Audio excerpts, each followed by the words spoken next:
आता पेट्रोलचा खर्च विसरा, घरी आणा इलेक्ट्रिक स्टायलिस्ट इलेक्ट्रिक गाडी। 100% भारतीय बनावटीची इलेक्ट्रिक्स ईव्ही इलेक्ट्रिक गाडी आता उपलब्ध। 5 वर्षांची वॉरंटी, आकर्षक कलर्स आणि स्पोर्ट्स डिझाइन। एकदा चार्ज करा आणि 100 ते 140 किलोमीटर पर्यंत रेंज। अत्याधुनिक सर्व्हिस सुविधा, लोन सुविधा सुद्धा उपलब्ध। आजच भेट द्या साई मोटर्स, किसान चौक, इचलकरंजी। संपर्क 93 73 27 57 52 किंवा 0230 299 77 66। नो पेट्रोल नो टेन्शन, इलेक्ट्रिकचा स्मार्ट पर्याय।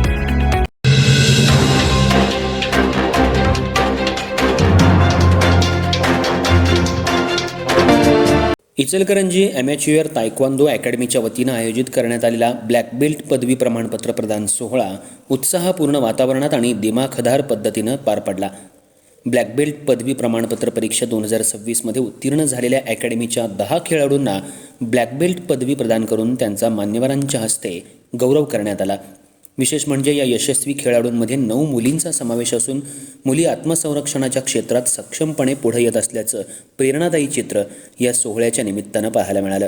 कोल्हापूर जिल्हा माहेश्वरी संघाचे ज्येष्ठ उपाध्यक्ष सुरेशचंद्र दरगड तसंच महेश सेवा समिती इचलकरंजीचे खजिनदार श्रीकांत बंग यांच्या हस्ते यशस्वी खेळाडूंचा सत्कार करण्यात आला। सध्याच्या सामाजिक परिस्थितीत मुली आणि महिलांच्या संरक्षणाचा प्रश्न ऐरणीवर असताना अधिक संख्येनं मुली ब्लॅक बेल्ट पदवी प्राप्त करत असल्याबद्दल सुरेशचंद्र दरगड यांनी विशेष कौतुक केलं। आत्मसंरक्षणाचं शिक्षण ही काळाची गरज बनली असून तायक्वांदोच्या माध्यमातून मुलींमध्ये आत्मविश्वास, शिस्त आणि संकटांना सामोरं जाण्याचं धैर्य निर्माण होत असल्याचं त्यांनी सांगितलं। प्रत्येक मुलीनं आत्मसंरक्षणाचं शिक्षण घेणं ही काळाची गरज असून पालकांनी देखील आपल्या मुलींना अशा प्रशिक्षणासाठी प्रोत्साहन देण्याचं आवाहन त्यांनी केलं। महेश सेवा समितीचे खजिनदार श्रीकांत बंग यांनी अकॅडमीमध्ये सराव करणाऱ्या बहुसंख्य मुलींचा सहभाग पाहून समाधान व्यक्त केलं। तायक्वांदो सारख्या शिस्तप्रिय आणि व्यक्तिमत्व विकास घडवणाऱ्या खेळामध्ये मुली मोठ्या संख्येनं सहभागी होत असल्यानं समाजामध्ये सकारात्मक परिवर्तन घडत असल्याचं त्यांनी नमूद केलं। मुली केवळ शिक्षणातच नव्हे तर क्रीडा आणि आत्मसंरक्षणाच्या क्षेत्रातही आपलं कर्तृत्व सिद्ध करत असल्याचे त्यांनी गौरवोद्गार काढले। ब्लॅक बेल्ट पदवी प्रमाणपत्र परीक्षा 2026 मध्ये परिधी योगेश पारिक, भाविका विजय जोशी, श्रेया शरद कोष्टी, प्रांजली प्रदीप पाटील, गार्गी अमोल पाटील, दिशा विजय जोशी, त्याचबरोबर सिद्ध कुलदीप गाडदी, गायत्री प्रकाश लोले, श्रद्धा दिलीप चव्हाण आणि विराज तुळशीदास येसाटे यांनी यश संपादन केलं।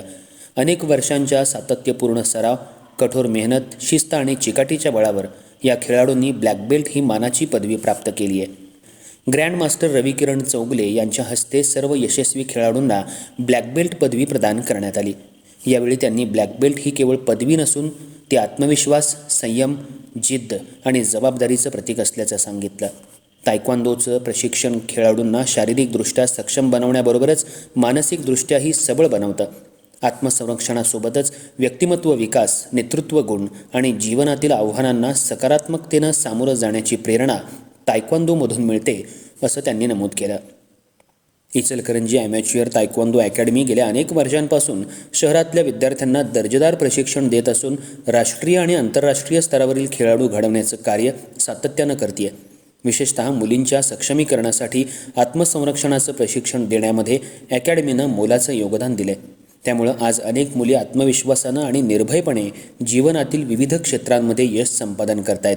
या सोहळ्याला अकॅडमीच्या मुख्य प्रशिक्षिका सिनियर ब्लॅक बेल्ट सौ किरण चौगले यांच्यासह रोहित सुतार, रिया चौगले, विवेक अग्रवाल आणि कुलदीप राजपुरोहित हे ब्लॅक बेल्ट प्रशिक्षक उपस्थित होते। यशस्वी खेळाडूंच्या कामगिरीबद्दल त्यांनी अभिनंदन करून भविष्यात राष्ट्रीय आणि आंतरराष्ट्रीय स्तरावर उल्लेखनीय यश संपादन करण्यासाठी शुभेच्छा दिल्या। ब्लॅक बेल्ट पदवी प्रदान सोहळ्यानं केवळ 10 खेळाडूंच्या यशाचा गौरव करण्यात नाही आला तर महिला सक्षमीकरण, आत्मसंरक्षण आणि क्रीडा संस्कारांचा प्रेरणादायी संदेश समाजापर्यंत पोहोचवण्यात आला। 9 मुलींनी ब्लॅक बेल्ट ही सर्वोच्च पदवी प्राप्त करून इचलकरंजीच्या शिरपेचात मानाचा तुरा खोवला असून इतर विद्यार्थ्यांसाठीही त्यांनी एक आदर्श निर्माण केलाय।